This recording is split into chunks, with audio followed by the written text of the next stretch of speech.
going, everybody? Combo here. Today we have another tier list video. Recently we covered all the weapons in Season 4, and you guys really liked it, or at least most of you. Some of you thought it was horrible, and that's okay because this is all opinions. With that being said though, I got quite a few requests to maybe cover the gadgets, which ones I think are overtuned, which ones you should avoid, and which have a lot of skill expression, but probably aren't the most user-friendly.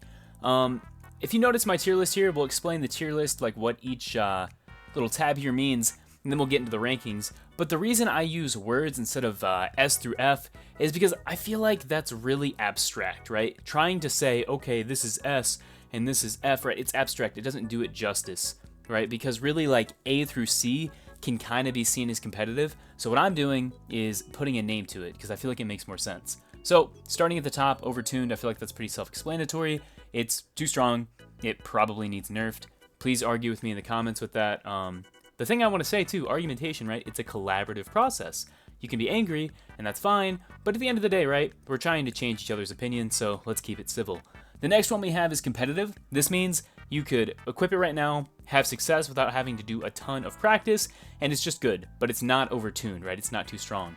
Okay means it could probably use a little buff, but it's still very usable, and it's going to be fine, right? It's okay. Niche. These are for the gadgets that can be really, really good, like can definitely be competitive, but require a lot of practice to really see their full benefit. And then finally we have avoid, and as the name implies, you should probably avoid it, so that's kind of where we're going, where we're going with that. So without any further ado, let's get right into the rankings. Starting things out, we have a very interesting pick, right? The anti-gravity cube. I am so excited to start the video with this because there's a lot to say, right? A lot of people might say niche because you can take a lot of time to learn this thing, and there's so many obscure applications such as the goose ship, but I'm going to put it in competitive mostly because the situations where it does well are fantastic. Firstly, it gives the heavy a lot more mobility, which is greatly appreciated. It also allows you to float cash outs, remove debris. There's just so much strategy that you can use with the anti-gravity cube, and I think it's really strong for that reason. Right, it's not niche because it doesn't take a ton of practice. It's better than okay because it has so many uses. And once again, you can walk into a match, chuck it down, and just immediately start seeing the benefits. So for me, the anti-gravity cube is definitely competitive. Next up, we have the thermal vision, and this one's very interesting. A lot of people would say avoid because really to see benefit with it, you have to use smokes. And even though smokes did get buffed, it's still not the greatest in the world. Additionally, above that, you can't see invisible players with the thermal vision. And truly, the way your screen looks, it takes some adjusting. However, I'm going to put it in niche. And here's why. I've actually taken a little bit of time and played with it. And at first, yes, I will agree, it's very jarring. But with the recent buffs to the smoke, and just the ability to, what I've seen, see people at super long ranges, because people stand out so much and people don't blend into the environment, if you get used to the way the screen looks, this actually gives you quite an advantage when trying to find targets. Once again, I'm not going to put it in okay or avoid, one, because I don't think it's so bad that you should avoid it. I think it's a little bit better than okay if you take the time to learn it, but in lies the key, right? It's a niche pick that if you take the time to learn it, it can definitely be a strong option. Next up, we have the RPG, and this one, for the longest time, was definitely overtuned, right?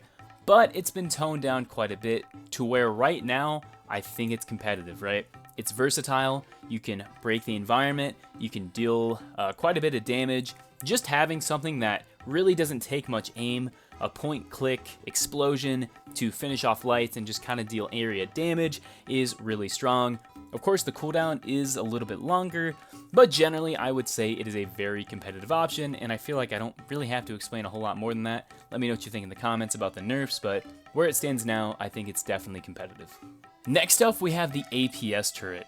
Now this is an interesting pick for me, right? I almost wanted to put it in overtuned at first, because sometimes I really feel like this gadget gets way too much value. If you put it in an area that's really tough to get rid of, it just kind of like slows down gameplay. So I think I am going to put it in overtuned. Here's why. Hear me out for a second, right? I don't like the way it operates because once again, the finals is all about, to me, what makes the finals fun is the chaos. And the APS turret, to me, goes directly against the chaos that makes this game fun. You try to throw a grenade, it's gone. You try to throw smoke, it's gone. It counters so many things, and it takes, like, other than placing it, it's kind of like the Guardian turret. You know, all you have to do is place it, and you get value, right? I don't like that. I think it goes against a lot of what the game stands for. Yeah, you can break it, but it doesn't have a ton of health, right? It's pretty weak. But once again, I just don't like it. I think rather than, you know, it could have a health bar, but I think it should also have a timer. I don't think it should last forever. I think after a while it should break. That's just my opinion. This is my hot take for the video. I don't like the APS turret because it slows down gameplay, but let me know what you think in the comments. Next up, we have the barricade, and for me, the barricade's good. I don't think it's overtuned in the slightest. I don't exactly think it's competitive. I'm going to put the barricade in okay, especially because as of now, goo, and especially goo grenades, are really, really strong. And I feel like goo kind of overshadows the barricade because barricades, they synergize a little bit with some things such as charge and slam, as I showed off in my charge and slam video. But generally, I feel like goo is just better because you can throw it on walls and you can mantle. Once again, barricades are a lot tougher to break than goo, but the cooldown's longer, right? It doesn't block off areas quite as well. Once again, if you're using it as a playstyle where you peek in and out, it can definitely be useful. It's good at fortifying cash outs, but once again, compared to goo, I feel like it's kind of lacking. So as it stands right now, I don't necessarily know how they could buff it, or if I'd really want them to buff it. I think for what it does well. It just, as of now, is kind of overshadowed by goo, so that's kind of where I see the barricade. So now we have the breach charge, and the breach charge is really fun. I feel like there's a lot of really cool stuff. Once again, I just recently made a video about this one. I showed off some really cool techniques that you can utilize to get some more use out of it. But where it stands now, especially after the buff giving you 3 charges, I would say it's competitive without a doubt. You know, just being able to break down 3 walls whenever you want. And once again, you know, it's really nice because you don't have to use all 3 charges to see that cooldown reduce, which is really nice. As well as the versatility, right? You can throw it through gateways and catch people off guard. You can put it on barrels and throw it with the light to do basically a nuke, which is really, really cool, and no other build can do that. Once again, really strong. I definitely don't think it's overtuned. It doesn't do a ton of damage. You know, all it does is break walls, right? Which is really nice, and for that reason, I would say it's definitely a competitive pick. C4. C4 is like the older brother of the breach charge. Now, C4 is nice because if you hit people with C4, it still does quite a bit of damage. So for me, I'm definitely going to put C4 in competitive. One of the things that has stayed true in this game, one of the most tried and true strategies on the heavy build, is you find that cash out, you throw down the C4, and you just wait. You can be as far away as you want. If somebody tries taking that cash out and you're good at hiding your C4, if it doesn't kill them, because I'm sure you have mines and stuff on it as well, it's going to do a bunch of damage. At a minimum, it's going to stop whoever is trying to take your cash out from doing that. And once again, you have versatility. You can throw it through gateways. You can attach it to barrels. One of my favorite things in the world is I'll take a light on my team. They'll take the, I'll take the C4 and I'll put it on a barrel, and then they'll throw breach charges on their barrel, and then I'll pick it up on the light build, chuck it, and with the evasive dash so I can get that longer throw, and you can still nuke people. Hopefully Embark doesn't nerf that because I said that, but the nukes are still in the game. It just requires the smallest amount of team coordination, and once again, that's a really small part of why the C4 is good. Similar to the breach charge, you throw it, you blow things up. You know, what more do you want? It's good. Detonate it when you want. Doesn't take much aiming, and if you want to use it aggressively, similar to the breach charge, you certainly can. Alright, so next up we have the Data Reshaper. A lot of people might say avoid, a lot of people might say okay. I'm going to put this in niche, because there is a lot of skill expression that comes with the Data Reshaper. It's not like the Thermal Vision, where you necessarily have to like learn how to play the game differently. The skill of the Data Reshaper is going to come down to the map knowledge of the person using it.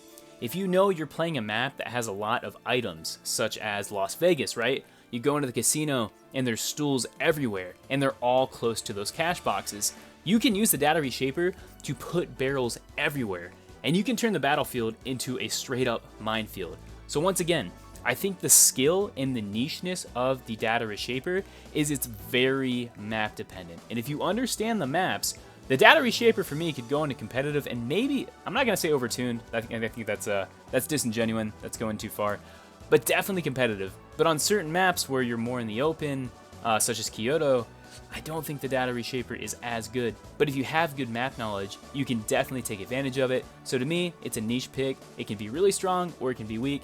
Comes down to the player and the map.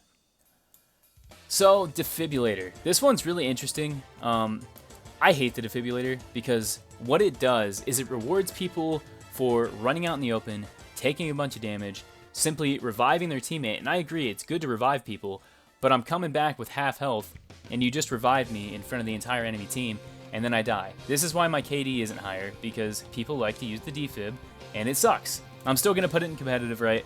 I can be salty all I want, but just having the ability to immediately revive people, assuming the person on your team, or you, have any common sense, and you're going to use it in a place that isn't going to get the teammate killed immediately, it's really good. I don't quite think it's overtuned, just because that fact that you come back with so little HP, and you can see the person before they come up. I've taken a lot of time to practice killing people who defib, so it's like a second after they pop back, especially if I'm using something like the sword. It's just too easy. I mean, it's literally free kills. So please, as a PSA, for the love of God, the defib is good, and I'm so happy that you're running it, but please take my res and put it somewhere that's not in the open if you're going to defib me, because I love that you're playing support, but yeah. Also, you can kill people with it, so that's really cool, and because of that, it's overtuned. No, I'm joking, it's competitive, but yeah, defib is good, but it's annoying. Learn how to use it. Next up, we have the Dome Shield. Now, this might be a hot take, but personally, I feel like I almost want to put it in okay, because this thing has been steadily getting nerfed ever since the game came out. When it first came out, absolutely busted, but now it really can't take a whole lot of abuse. Of course, being able to shoot out of it is very beneficial, but the health on this thing now is just so pitiful. Of course, if one person is shooting at it, you know, yeah, it's going to take a second to break. But if you have your team just focus fire on a Dome Shield, I mean, it's just gone immediately. And what it does a lot of the time is it provides a false sense of security on your end. So you drop it down, and then somebody in the other team has a shotgun or a light with the SH-1900 who breaks it basically immediately, and then your whole team dies. So for now, I'm going to put it in okay. But here's something I want to make clear. I don't necessarily know if I want it to be competitive, because it's really strong, and situationally, it could definitely be competitive. But once again, with how little health it has right now, I mean, once again, if you get bursted down and you think you're safe, you know, you're not. Whereas something like goo grenades, if your whole team is running goo grenades, you can make a stronger Dome Shield. Granted, you can't shoot through it. You know, they serve different purposes, but once again, because it has so little health, where it stands right now, I can't quite say it's necessarily competitive, but I could see an argument for it. So please let me know what you think in the comments. But as it stands now, I would say just okay. All right, Explosive Mines. This one here, same thing. I'm gonna put this in okay, mostly because mines are strong, and if you've seen any of my videos, I have a lot of cool strategies that you can use with mines to synergize with other weapons. One that comes to mind immediately is the CL40, as well as the frag grenade. Right, there's a lot of combos that go with them. However, if we're using the mine as it's intended, which is throwing it on the ground and waiting for people to step on it, it's gotten nerfed a few times. The cooldown has been reduced. However, now that it doesn't one-shot lights, if it's still one-shot lights, I would put it in competitive, especially because in Season 3, lights were very strong because of terminal attack. You know, that was like the main thing, you played light, so Explosive Mines were a very good counter, but they don't one-shot lights. And at the end of the day, the reason I'm not putting it in competitive is because mines require your opponent to not be paying attention. A good player who is looking for mines will find them and destroy them. And additionally, at times, if somebody in the enemy team like throws in a grenade and blows up your mine, that can damage you. And I'm sure you've had that happen if you're like in a cash out, defending it, somebody throws in a nade or they shoot a CL40, all your mines blow up and you die. So as it stands now, I don't necessarily think it's competitive, but it's definitely okay. It's definitely not bad. So it's kind of where I see the mine. All right, so now we have the flashbang, and this one's interesting. A lot of people, they don't like it. I rarely see it. I'm going to put the flashbang in niche, though, because I do think the flashbang is a very skillful gadget. This is actually what I'm planning on making my next guide on, because the flashbang, when used effectively, especially now, because it got buffed, like how much you get blinded, if you hit somebody with a perfect flashbang, like, they're running around like a chicken with their head cut off, right? They have no clue what's happening. The biggest counter to the flashbang right now is the APS. If the APS gets nerfed somehow, I think you're going to see a lot more flashbangs, especially because the cooldown on them is very low. And if you get really good at timing when that explosion is going to go off perfectly, you can land your flashbangs in a way that always guarantees that you're going to blind people. And I'll show that off in my video, but as it stands now, it's a very skillful option. However, for the average player who just wants to throw something and get value, I wouldn't quite say it's competitive, right? Like just out of the box. But with skill, it definitely can be. For the average player, it's probably okay. But if you dedicate the time, it can definitely be a competitive option. All right, next up we have the frag grenade. You know, not trying to be biased, but this is my favorite gadget in the game. I don't think I have a single build that doesn't have the frag grenade. And that's because to me, this is the gold standard of balancing in the finals. Because if you use it right, there's a lot of skill that goes into it, being able to underhand and throw it. You can time those explosions. There's synergies with so many gadgets. I'm actually going to put my video link. If you don't watch any videos on my channel, I'm not trying to promo here, watch the frag grenade. You'll know exactly what I mean. You know, it rewards skill like no other gadget in the game. It does good damage. It can clear out areas. You can break walls. I mean, it literally does everything. But what's so nice about it is it takes practice. You can't just pick it up and run lobbies. It does take time, which I absolutely love. And to me, that is why the frag grenade is the most well-balanced gadget in the game and is most certainly a competitive option. All right, next up we have the gas grenade. Now this one, I'm gonna put an okay, and you're probably thinking, that's kind of weird. The gas grenade, don't get me wrong, it does very good at covering areas. I'm gonna make a video on this one as well. You can also hit people through walls, which is really nice, but there's a lot of fire, right? There's a lot of counters for the gas grenade. You have pyronades, which are more popular than the gas grenade. You have the flamethrower, you have the thermal bore, right? You have pyromans, even if you wanna, go like that, right? The list goes on. There's a lot of counters for the gas grenade. And also, unlike the pyronade, it's pretty obvious. And if you hit, if you throw it into a room and you start damaging people, they don't take a whole lot of damage, especially if they're not right on it.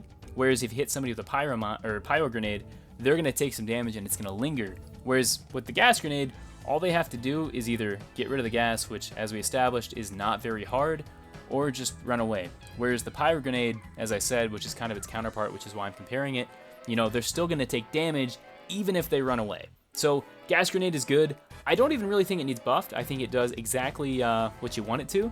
I think it's a good pick for certain maps, but as it stands now, I don't quite think it's on the level of the frag grenade. It's very good, but I think okay is a fair placement. All right, the gas mine, and this is where I look like a hypocrite because I just talked about the gas grenade. So I'm actually gonna put this in competitive, and that's because, to me, the gas mine is just a better version of the gas grenade. And here's why. You get 2 of them, first of all, which is very nice. If you want gas, you can just shoot it. Also, you can use it like a mine, so you can just chuck it down, wait for people to run into it, and what that guarantees, why that is fundamentally better than the gas grenade, is because the gas grenade, in order to deal damage, unless you're trying to block off an area, which you can do with the gas mine, right? If you're just throwing the gas grenade at your feet and trying to block off a doorway, you can do the same thing by throwing down a gas mine and shooting it. Because it's on the ground and its proximity detonated, if somebody runs into it, they're automatically going to be in the center of the gas. Whereas with the gas grenade, as I said, you have to throw it, and it's a skill shot. It has to be a perfect throw for them to be in the middle of it. So because of that distinction there, because you get 2 of them, the gas mine also just synergizes better. One of my favorite things in the world to do, I think I showed this off in my frag grenade video, you can underhand a frag grenade, throw down a gas mine. This does a double explosion. It's like an exploding gas grenade, and it blocks off areas. It's so good. So to me, the gas grenade's good, but the gas mine is like its sexier older brother. It's better in every way. It makes sure your gas does more damage. You can use it like a gas grenade. The only disadvantage is you can't throw it far, but once again, as we said, throwing it even because people can just get away with it, it's, and that's assuming you throw it perfectly. It's a skill shot. They run onto a gas mine, it's guaranteed that they're in the center of it. So to me, the gas mine is just better and is a competitive pick. Next up, we have the gateway, and this is another interesting one. I don't see many people use it. I'm gonna put it in niche because this is definitely one that takes a lot of time. The gateway can be very good. It can also be very bad if you don't know what you're doing, because I want people to understand this, right? Especially if someone on your team is using this. Don't trust that this person using the gateway understands how to use it and is looking out for your best interest. A lot of the time, people use it as a way to just engage, and they chuck it in. They don't have a plan. Your team follows you, and then everybody dies, right? But on the inverse, if your person on your team, or maybe you, knows how to use that gateway, this thing can be straight up oppressive. Like, I would almost say overtuned. I made a video on this recently as well. There are so many techs and there's so many methods that make you borderline unkillable if you know what you're doing, and that is not an overstatement at all. I wholeheartedly believe that. If you take the time to learn the gateway, absolutely disgusting, infuriating to play against. However, that takes a lot of practice, and I mean a lot, right? And especially reaction time and skill and map knowledge. There's a lot that goes into it, hence why, to me, it is a niche pick, but a very powerful one. Let me know what you think about that in the comments. Alright, next up we have the Glitch Grenade, and to me, I'm going to put that in competitive. I think it does exactly what it needs to. It shuts down gadgets, which is really nice. It takes away abilities. It also has quite a nice radius. It lasts for a good while, and once again, it really doesn't take much aim to hit people, and it has a pretty quick cooldown. You get 2 of them, which is really nice. So overall, you know, really good at what it does. Doesn't do anything wrong. I don't necessarily think it's OP, right? I don't even really see it that often, which surprises me, but definitely I would say is a competitive pick. And yeah, if you want to use the Glitch Grenade to shut people down, maybe you're sick of lights dashing everywhere, and you just want to have a one-on-one gunfight, boots on the ground, run the Glitch Grenade. Alright, so next up we have the Glitch Trap, and this one's interesting, right? It's not necessarily overtuned, but this is another gadget where I feel like you just get too much value for how simple it is. And because of that, you know what? Once again, hot take, I love medium. I'm not trying to shit on mediums here, I promise. I'm going to slap it in overtuned, and here's why. Because the Glitch Grenade, it has a very much risk-reward kind of element. As I said, it's not very difficult to hit people. However, you chuck it down, you cancel out stuff, right? You can cancel things like the APS turret if you hit it just perfectly, as well as the Guardian turret. You can also shut down abilities, but you have to throw it and you have to hit people. The Glitch Trap, you just chuck it down. It has a huge radius. I think it's way too big, and people can't use their abilities. And what's really annoying about the Glitch Trap, and this is how I, you don't have to change how it works. This is how I say to nerf it, to put it back in competitive, to the point where it's not too strong. Make this thing bigger, because sometimes, one, I can't see it because it blends in with the ground, and also sometimes, especially mid-gunfight, if I run into it and I engage somebody, I just have to deal with it, right? Now I can't use my abilities, I can't run away, especially if I'm a light or a heavy. Let's say I have charge and slam, I can't run away. If I'm on medium, I can't use a dematerializer to go through the floor. I'm just forced to take a fight at a disadvantage, and if I take the time to go and shoot it, right? These things aren't super easy to hit, especially when you're getting shot at. So once again, I think there's too much value for how easy it is to use. The same reason I said the APS turret was too strong. You throw it down, you forget about it, people run into it, and they can't play the game to the fullest extent, right? You get a lot of value. That's where I see it. I think it's kind of overtuned. If I were to nerf it, all I would do is just make it bigger, make it easier to shoot, make it easier to see, and that's literally it.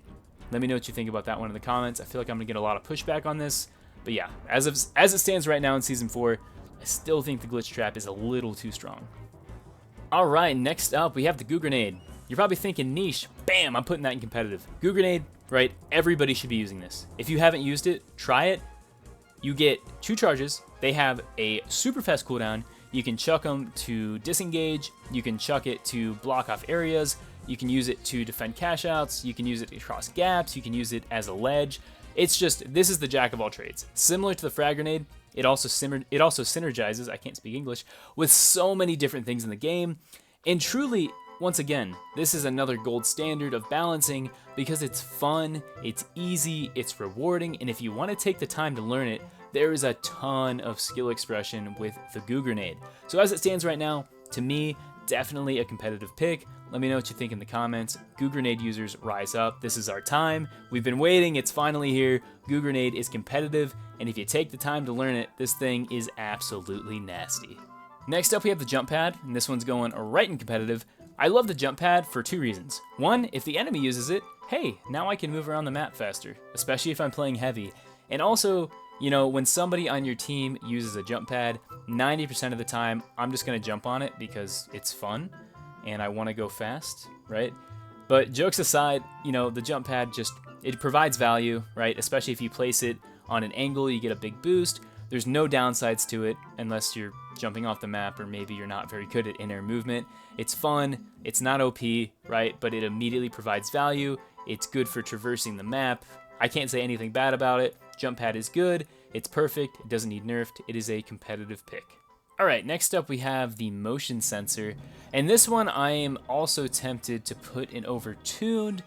However, I'm gonna put it in competitive for now. And the reason I say that, this one is another one where I feel like you chuck it down and you're immediately getting value, but the difference is I think these are pretty easy to shoot, they're pretty easy to find, and the radius on them isn't like gigantic. The one thing I don't like is it can see you through ceilings and walls, which definitely gives people an advantage, but once again, they're pretty easy to locate.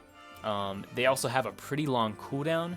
The glitch trap and the APS also have longer cooldowns, but the motion sensor has a very long one.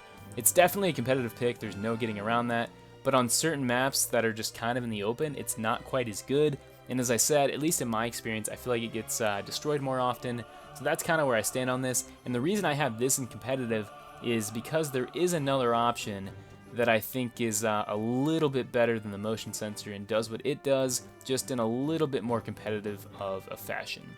Alright, next up we have the Pyro Grenade. I'm going to slap this in competitive, just because it's really simple, right? This is it doesn't take much training at all. You just pick it up, you chuck it, you hit people. They take damage over time, which is really nice, because that prevents them from regenerating health faster, which is another reason I think separates it from the gas grenade. Also, even if you miss, now you just have fire there, and fire does a lot of damage, and people are scared of it, as they should be. So, once again, very easy to use. Very rewarding. You do have to throw it, which is a skill shot, but even then, I think the Pyro Grenade is easier to use than both the frag and the gas grenade. It also does a lot of damage, so for that reason, I think it's definitely a competitive pick. Alright, next up we have the Pyro Mine, and this is going to be a very interesting pick. I'm going to put this in niche, and before you kill me here, here's why. There's a lot of really cool synergies that you can do with the Pyro Mine. I showed off one in my flamethrower video where you can check this out. Shooting with the flamethrower and do a bunch of damage. The Pyro Mine is really nice because once again, out of all the mines, initially it doesn't do a lot of damage, but it lingers for a while, and if people get caught off guard by this and they panic, this can straight up kill people, which separates it from both mines, right? It's really powerful. However, in my experience, because fire does a lot of damage and it's a little bit tougher to get rid of, so like the only way to get rid of fire is gonna be smoke, you know, it's a little bit difficult to get rid of, especially on the heavy build where you have things like goo grenades and goo guns. Sometimes the Pyro Mine can go off and like destroy all the goo in an area, which if this is supposed to be a defensive tool, of course, like I said, you can use it offensively, which is why I kind of have it in niche. If you're trying to use it defensively, and once again on the heavy, you have a lot of options to use goo, this kind of goes against that, so you kind of have to place them in a way that isn't going to destroy goo, unless you want to. So once again, I think it can be very strong. You can chuck it down and deal damage, but once again, also, you know, it leaves that lingering fire, which is tough to get rid of, so you might damage yourself. So in some situations, it's competitive, in some it's okay. I think it comes down to how good the user is and how they're using it. If they're using it more than just to chuck on the ground and forget about, they're using it to synergize with other weapons or maybe the frag grenade, it's a very good pick. But where it stands right now, I'd say it's a niche option with a lot of potential. Next up, we have the smoke grenade. And even though the smoke grenade, right, it synergizes so well with the thermal vision, and I have the thermal vision in niche, I still can't recommend it. I love the smoke grenade, and I think it's really cool. I love just going into a room and chucking all 3 of them.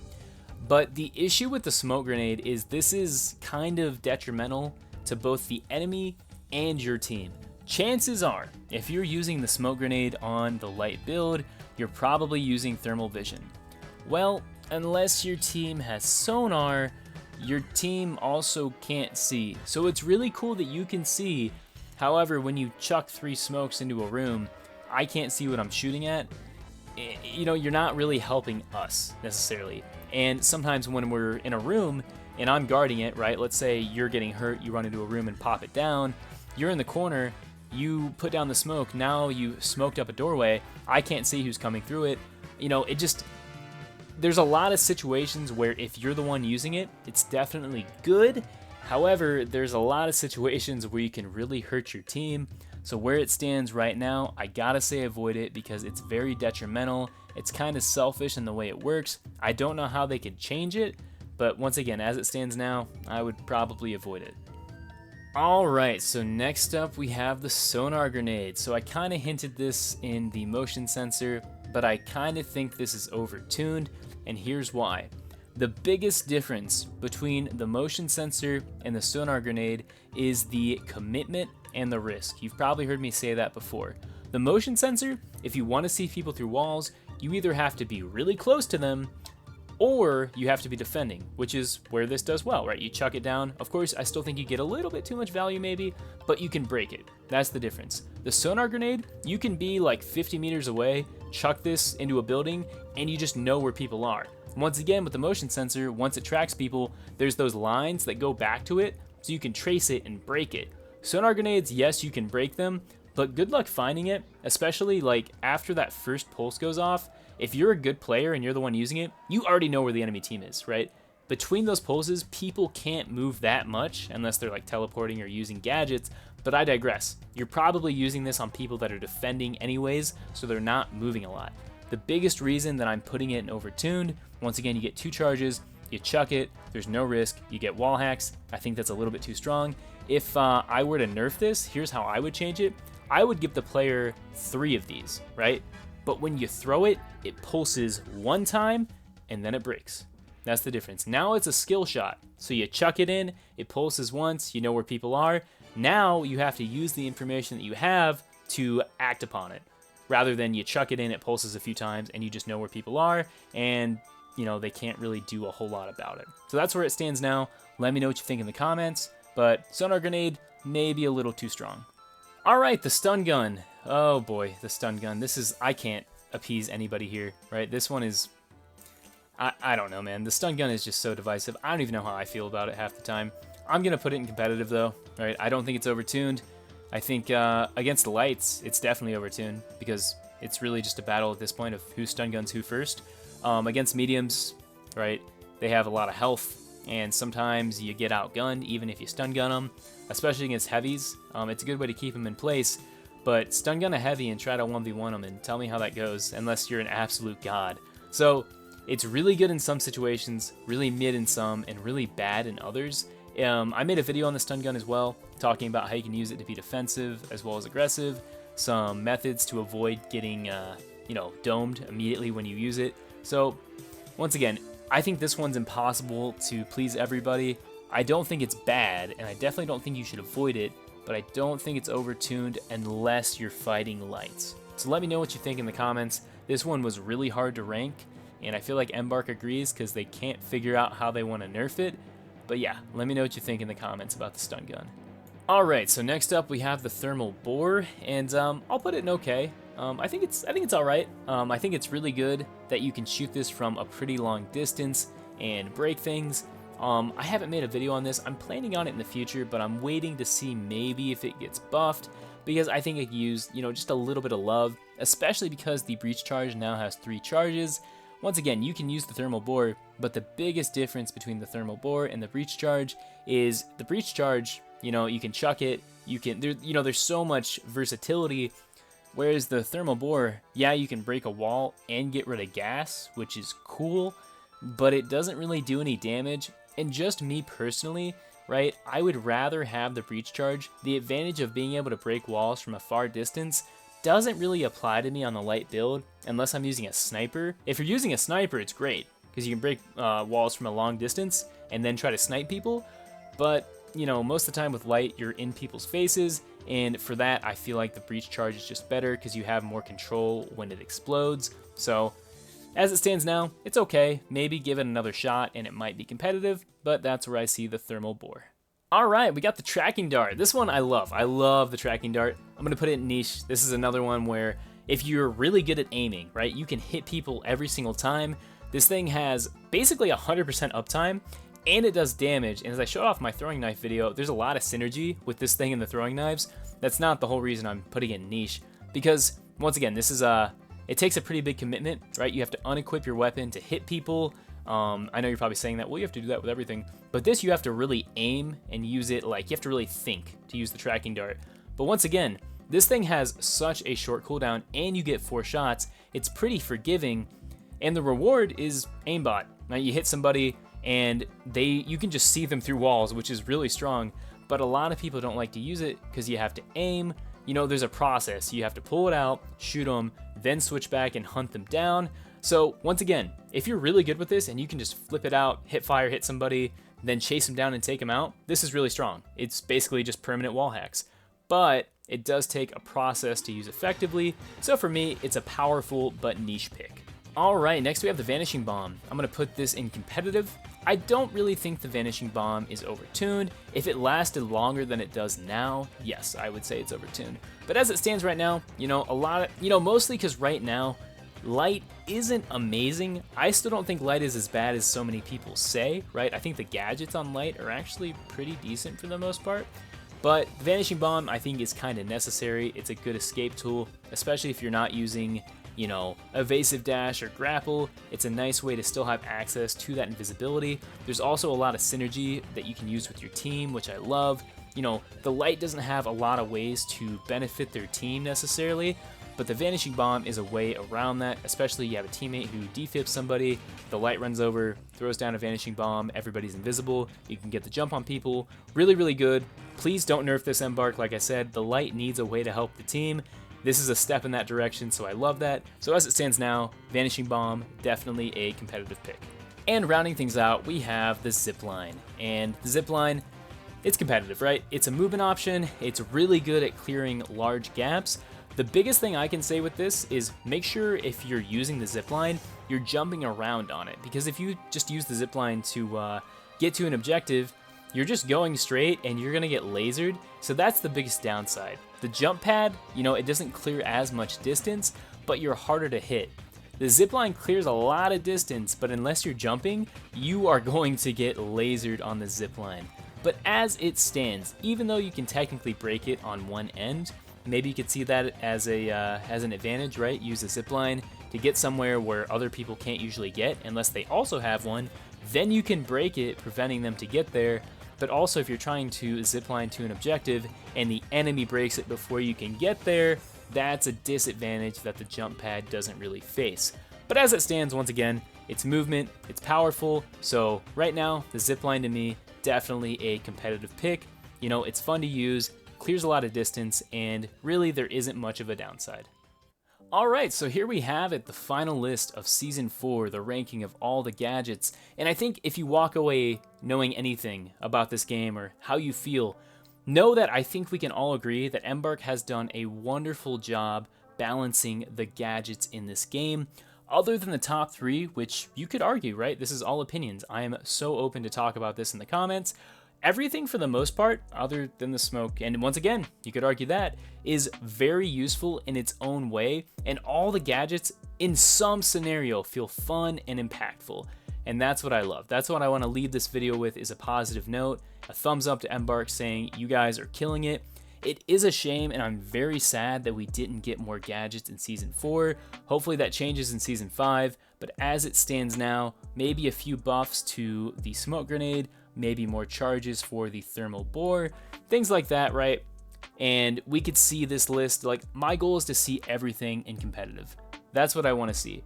I'm not a game developer, I don't know how to do that, but as it stands now, overall, I think Embark has done a great job. Anyways, guys, I'm done yapping. Thank you so much for coming and watching. Let me know what you think in the comments, because once again, it's all opinions. Please be nice to each other. I understand we're very passionate and we like to explain how we feel, but let's just be nice, okay? People are allowed to have opinions, especially on an online game. It's a video game, guys. It's okay. Anyways, it's been Combo. Thank you for coming and watching. Stay home, stay safe, and yeah, peace out, everybody. Later.